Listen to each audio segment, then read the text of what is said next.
जंगल story. समय की बर्बादी। चलते चलते अचानक ऋतु बिल्ली रुक गई। सामने से उसकी पुरानी सहेली चिंकी जा रही थी। ऋतु ने जोर से आवाज लगाई, अरे ओ चिंकी, कैसी है, कहाँ जा रही है? आजकल दिखाई नहीं देती। चिंकी रास्ता पार करके ऋतु के पास आती है। जंगल स्टोरी। समय की बर्बादी। चलते चलते अचानक ऋतु बिल्ली रुक गई। सामने से उसकी पुरानी सहेली चिंकी जा रही थी। ऋतु ने जोर से आवाज लगाई, अरे ओ चिंकी, कैसी है, कहाँ जा रही है? आजकल दिखाई नहीं देती। चिंकी रास्ता पार करके ऋतु के पास आती है। दोनों सहेलियां गले मिलती है। क्या चिंकी, कितने दिन बाद मिली? क्या तुम्हें अपने टाइम पास क्लब की याद नहीं आती? पहले तो एक दिन भी तू बिना आए रह नहीं सकती थी। रोज 5-7 घंटे हम साथ साथ खेला करते थे, गीत सुनते, नाचते, गप्पे मारा करते। साथ ही दूसरे के घरों से चोरी छुपे कुछ न कुछ चुराकर खाने को ले आते थे। हम सब मिलकर उसे खाते थे। यदि कोई हमें पकड़ने आता तो हम लोग झटपट भाग जाते थे। क्या तुम्हें हमारी याद बिल्कुल नहीं आती? पहले तू हमारे साथ कितनी मौज मस्ती करती थी और आजकल एकदम से सब बंद कर दिया। ऐसा थोड़े होता है यार, प्यार भरे गुस्से से ऋतु बोली।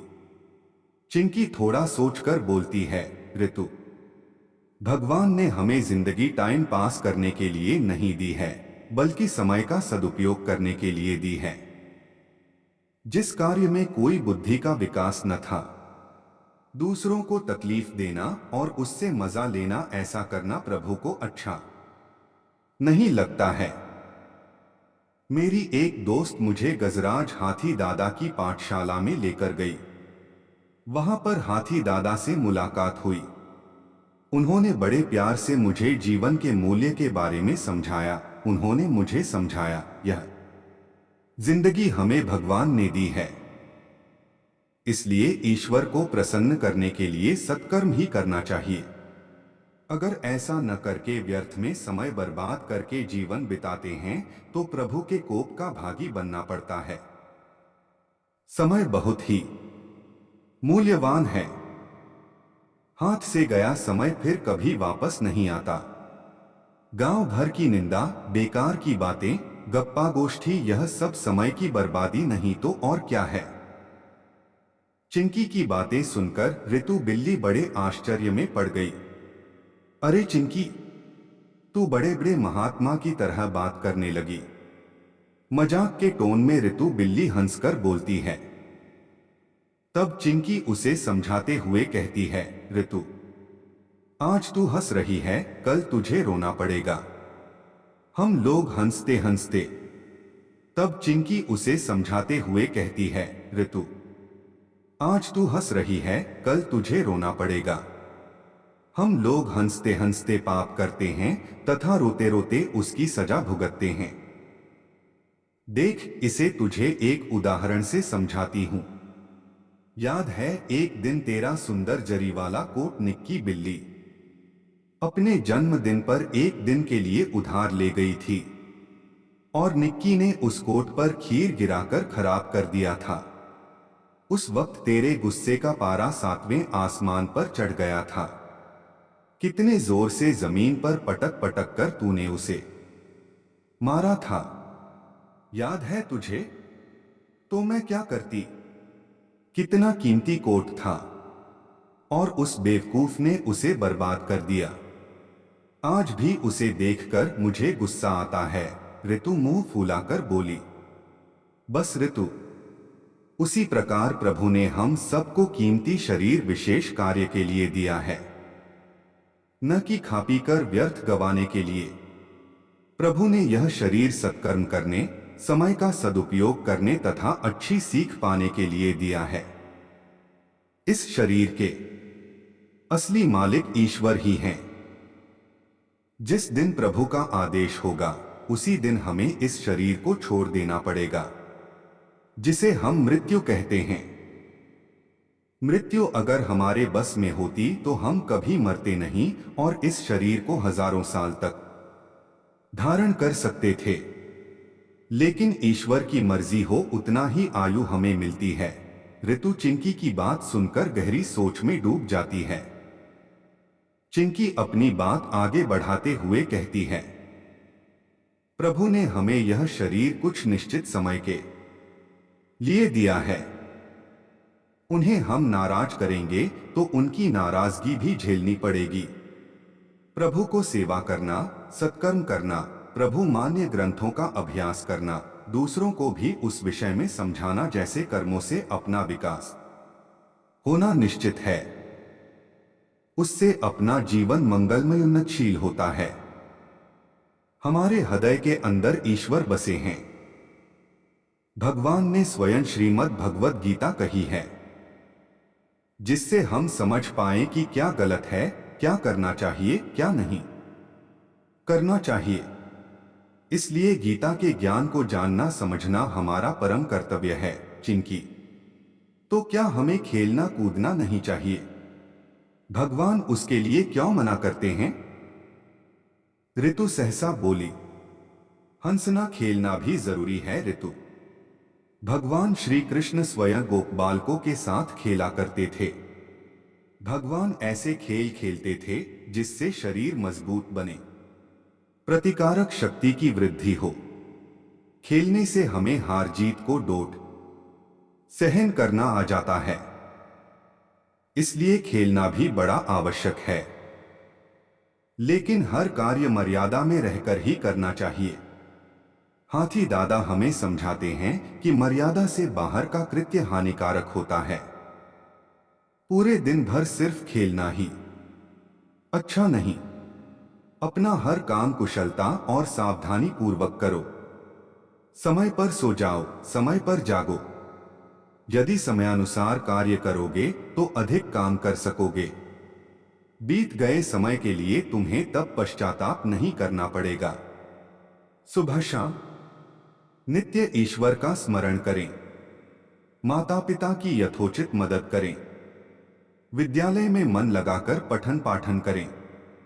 अपने मित्रों के साथ खेलें कूदें। सब काम सही समय से करके आप महान बन जाओगे। ऋतु बिल्ली गहरी सोच में पड़ गई। उसे चिंकी की बातों में सच्चाई नजर आई।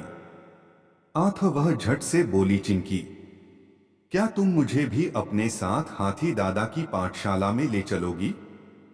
बाल कहानी। विचित्र जानवर कालू नाम का एक भालू गांव के बाहर वाले जंगल में रहता था। वह देखने में जितना काला कलूटा था, मन से उससे भी अधिक काला था। ऊपर से मीठी मीठी बातें करता था और मौका मिलते ही उन्हें चट कर देता। छोटे जानवर तो प्रायः चिकनी चुपड़ी बातों के जाल में फंस ही जाते थे। बाल कहानी हिंदी किड्स स्टोरी। विचित्र जानवर कालू नाम का एक भालू गांव के बाहर वाले जंगल में रहता था। वह देखने में जितना काला कलूटा था, मन से उससे भी अधिक काला था। ऊपर से मीठी मीठी बातें करता था और मौका मिलते ही उन्हें चट कर देता।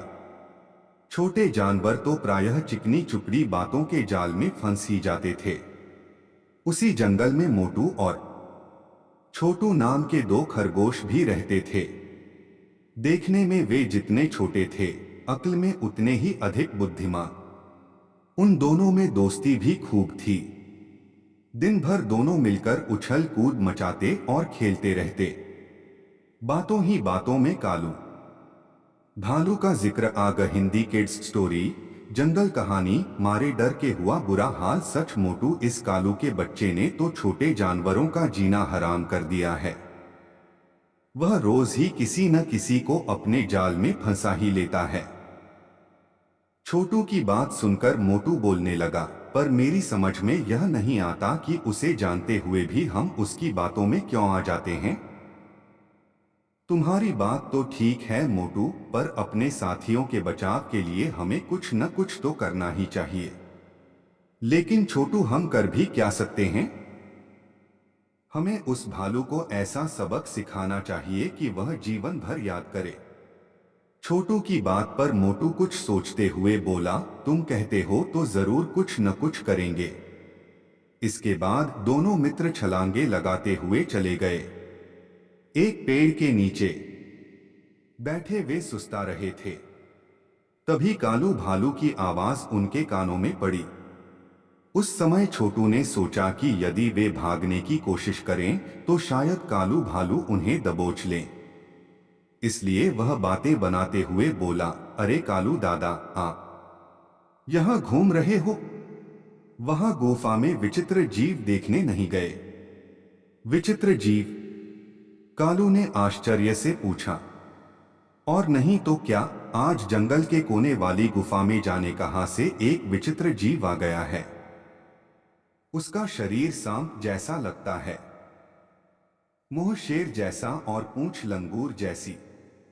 सभी जानवर उसी को देखने गए हैं। अच्छा, तो मुझे भी वहां अवश्य जाना चाहिए, कालू भालू बोला। कालू भालू वास्तव में ही उनकी बातों में आ गया था। वह उन्हें फांसने की बात भूलकर गुफा में आए विचित्र जानवर को देखने के लिए मुड़ने लगा। तभी छोटू ने आवाज लगाई, कालू दादा, तुम्हें याद है न कि उस विचित्र जानवर का मुंह शेर जैसा है? उसका मुंह देखकर डर मत जाना। आप ध्यान से गुफा में घुसकर उसे अच्छी तरह से देखना। बड़ा आनंद आएगा आपको। छोटू की बात सुनकर कालू अकड़ते हुए बोला, शेर का मुंह तो क्या, वह असली शेर भी हुआ तो मैं डरने वाला नहीं। इतना कहकर कालू भालू विचित्र जानवर को देखने की उत्सुकता में गुफा की ओर चल पड़ा। उसी समय मोटू और छोटू खरगोश भी दौड़ते हुए दूसरे रास्ते से गुफा के पास पहुंचकर छिप गए। थोड़ी देर बाद कालू भालू गुफा के पास आया और इधर उधर झांककर गुफा के अंदर जाने लगा। सामने ही शेर का मुंह देखकर वह मन ही मन सोचने लगा कि वास्तव में ही वह विचित्र जानवर होगा। बिना किसी झिझक के वह अंदर जाने लगा। कुछ ही क्षणों बाद कालू भालू गिरता पड़ता गुफा से बाहर की ओर दौड़ता आ रहा था। बेचारे के शरीर पर कई जगह गहरे घाव हो गए थे। कहो कालू दादा, देख लिया विचित्र जानवर? छोटू ने पूछा तो मोटू भी बोल पड़ा, अब तक तो तुम बातों में फंसाकर छोटे जानवरों को मारते थे, आज तुम खुद भी बातों के जाल में फंस ही गए।